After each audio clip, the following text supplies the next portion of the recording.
श्री श्री रास बिहारी जी की जय हो। सब वैष्णवों को जय जय श्री कृष्ण। श्री हरिराय जी के बड़े शिक्षा पत्र। आज today is day 27, letter number 7 and verse number 2. Do not let your mind become absorbed in worldly matters which destroy your divine sentiment for the Lord. Rest assured that Sri Hari will himself take care of your worldly and scriptural situations. Tika 2. Do not have a worldly attitude to divinely connected matters.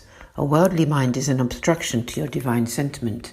Never regard the Lord's pastimes, Sri Vallabh's lineage, pure devotees, service paraphernalia, Vraja, Sri Yamnaji, Sri Giriraji, the trees and vines of Vraj, the Lord's stories, literature, chanting his name, or the Srimad Bhagavatam as ordinary worldly items. Anything connected to the Lord is worthy of respect and remembrance. A worldly mindset destroys your divine sentiment, so do not allow your mind to foster anxiety for worldly or scriptural considerations. Just simply focus on your divine service. The Lord will himself deal with your worldly life. Sri Vallabh's lineage may be involved in worldly and religious acts, only to instruct the pure devotees not to be concerned with such matters, because they will deal with them on their behalf, and then devotees in the Lord's service may therefore feel free to happily apply themselves to service alone, confident that the Lord himself will accomplish their worldly and scriptural duties. Verse 3. We live now in a very challenging time, so keep your consciousness focused on the Lord's lotus feet in any and every way that you can. Tika 3. This age of Kali, present age of struggle and corruption, is very difficult, and everything we encounter seems to be unfavourable. To find and enjoy the company of a pure devotee is very rare, and it may take a while before you meet one. The other beings you will meet may harbour worldly desires and keep your company for their selfish ends. You may find what appears to be good company and worthy actions, but in essence they are filled with endless, selfish, worldly desires and can never lead to a good result. This is the sort of association you will come across in this Kali age. Therefore, to your best ability and with your best effort, focus your consciousness on your Lord's feet alone. Don't go out to meet lots of people in your attempt to increase your love for the Lord, because this may result in your falling from the true path. Protect whatever love and faith you have for him, and simply keep your mind surrendered at his lotus feet. Verse 4. Absorb your mind into your divine service. You are a servant of the Lord, so establish a household by remarrying to someone who will help you make very nice service. Tika 4. Establish your mind in the Lord's service and gather all the things together that you need for that service. Keep those items conducive to service and rid yourself of those things that are not. The position of a householder is for the Lord's service alone, so marry solely for that purpose. Service to your dear Lord can be difficult if you are not in a partnership, so marry with the correct intention. In the 9th canto of the Srimad Bhagavatam, the Lord says to Durvasa, feeling sated through devotion, they do not desire even the 4 types of final beatitude, beginning with Salokya, residence in the same heaven with the Lord, the other 3 types of Samipya, close proximity with the Lord, Sarupya, similarity of form with the Lord, and Sayujya, absorption into the Lord, although attained through service rendered to me. How then can they covet anything else, such as the position of Indra, Lord of Heaven, which is subject to ravages of time? Thus a true devotee has no interest in these 4 types of liberation, can be obtained through service to the Lord, but is fully satisfied to simply render that service. What is the point of desiring anything that can be destroyed by time? Verse 5. It is not appropriate for a dedicated devotee to allow their mind to become consumed by lust. If it happens, however, you must make an effort to reverse the situation. Tika 5. A devotee should never approach a woman to fulfill their own lust. A true devotee of the Lord will have an intimate relationship to generate children for the sake of serving the Lord.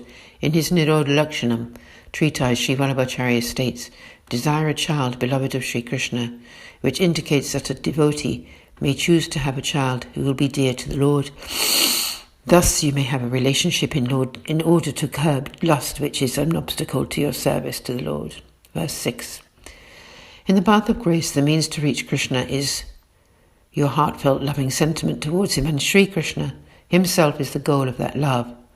At the start, service to Sri Krishna is your practice, but then it becomes its own reward. The ways of service in this path of grace all seem to be practices, but really all of them nurture divine sentiment and love for the Lord. Where they seem to be practices, they are actually already the fulfilled result of any practice. Why? The Lord keeps the fruit of loving his grace-filled being in his hand and can grant it at any time he wishes. It is impossible to expect a result in a certain amount of time. Owing to an embodied soul's nature, it desires to be rewarded, and so service to the Lord appears as a means to gain that reward. If you consider your service done alone to already be the reward, then you already have the reward. Therefore, recognize your service to Sri Krishna to be both the means and the fruit. If you think of your service as a means, then it will be just that. And if you know it to be great grace, then your service is a great reward. You will achieve and receive exactly in accordance with your innermost heartfelt sentiments. Verse 7. Therefore, know this love for the Lord to be your devotional treasure and always protect it. Recognize exactly what constitutes an obstacle to this devotion and renounce any such obstruction. Tika 7. Thus, always and in every way protect your love and your Lord. It has been described in the previous verse how we are living in this age of Kali, which is very difficult. Through even a little bit of bad association, you can lose your close affection to the Lord, and your mind can be diverted from appropriate service to other practices, and you can lose your fervour for service. Therefore, know your personal relationship with Sri Krishna to be your most precious treasure and protect it from all sorts of bad association. I will now describe how you should protect it. If your partner puts obstacles in your way, then renounce them. The same goes even for mother, father, or children who attack your service. Those who are related to you, even through a bodily connection, or even your leaders and even your king, should be left if you know them to be an obstruction. Leave them gradually if you cannot do it all at once. Protect your love and carefully conceal your service within this path of grace, knowing it to be your most valuable treasure. If you live in this way, then you will soon experience the Lord through Sri Mahaprabhuji's grace. Thus concludes letter 7. Aaj ke Anand ki jai ho. Jai Jai Shri Radhe. Sab Vaishnavan ko Jai Shri Krishna.